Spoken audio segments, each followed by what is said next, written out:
Good evening. I'm Nima and this is Forum Daily for Monday, September 19th. And tonight, the world bid a final goodbye to Queen Elizabeth II and her 70-year reign. The late Queen's state funeral drew presidents and kings, princes and prime ministers. Crowds massed along the streets of London on Monday to honor a monarch whose 70-year reign defined an age. Around 2,000 people, ranging from world leaders to healthcare workers, gathered to mourn her. This included the Prime Minister and Governor General. After the funeral, the coffin passed through central London and it was placed in a hearse to go to Windsor Castle. This is where the Queen will be interred alongside her husband, Prince Philip. Well, joining us now to unpack the funeral is Dr. Michael Jackson, president of the Institute for the Study of the Crown in Canada. Dr. Jackson, welcome back to Forum Daily. It's good to be back. Thank you. Now, for our viewers who were not able to watch the funeral, can you walk us through the main events that unfolded? Well, it all started really at St. Giles Cathedral, Edinburgh, where the Queen's coffin lay in state. And then there was a service there. Then the coffin came to London, to Buckingham Palace, and from there to the Parliament buildings, to Westminster Hall, the most ancient part of the Parliament buildings, where it lay in state for several days. And that allowed tens of thousands of people to pass by and pay their respects. It was a huge crowd, amazing, the number of people that camped out for hours and hours, for a day, to get by and to go and see and pay their respects to that coffin. And then today it went to Westminster Abbey near the Parliament buildings for the funeral service. And then after the funeral service, the coffin went to Windsor Castle, to the ancient St. George's Chapel, Windsor, where there was a committal service. That is the actual funeral, the part of the funeral service where the body is committed to the Lord.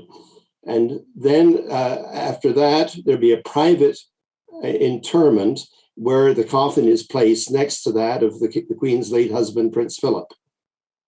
All right, Dr. Jackson, it really is amazing how many people the Queen has touched. And we saw those lines outside waiting overnight to see the Queen's coffin. So how is the United Kingdom reacting on this day? What is the overall sentiment among people in the UK tonight? Well, the impression I get is one of great grief, great sorrow, great respect and love for the Queen. She's a remarkable woman. She's touched a century. In her 70-year reign, she's touched so many people with her constancy, her devotion to duty, her love and affection, and her support for our liberties and freedoms. And what is the significance of this funeral to Canada and Canadians in particular, Dr. Jackson? Well, Queen Elizabeth has been our Queen. The only Queen most of us have known. I happen to know because I'm old enough to have known King George VI, but she is the Queen that most of Canadians have known, and she's marked an era. She's been with us all the way. She's been with us at our major events in our nation's history, the Centennial of Confederation, for example, the opening of the St. Lawrence Seaway in 1959, the patriation of the Constitution in 1982, and her last visit in 2010 was the centennial of the Royal Canadian Navy. So Queen Elizabeth has been with us by our side for all the major events in our nation's history for 70 years. All right, Dr. Jackson, just over a minute left here, but every moment leading up to and during today's funeral was meticulously planned and had a symbolic meaning, down to the items on the Queen's coffin. So what stood out to you the most in today's ceremony? Well, I think it was the grandeur of the ceremony, the wealth, the richness of the church service and the music we heard, and the respect paid by the people. And I especially liked the National Memorial Service in Ottawa, which happened today, the remarks by former Governor General Adrian Clarkson and former Premier Brian Mulroney about their personal reflections on their meetings with the Queen and what she meant to them. That was quite an eloquent moment for both of them. All right, Dr. Jackson, just about 30 seconds left here, but what is the legacy that Queen Elizabeth's life and reign leaves for Canada, in your opinion? She's left Canada a stronger democracy. She adapted to the circumstances of the modern era, and Canada has come out all the better for her lengthy reign.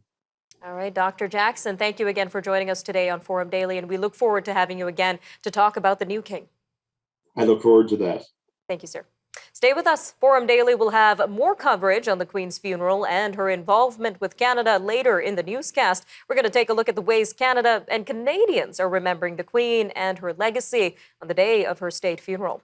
Along with that, we'll take a look at the major news stories and headlines from across Canada and around the world. So stay tuned. Forum Daily will return right after the break. Stay tuned.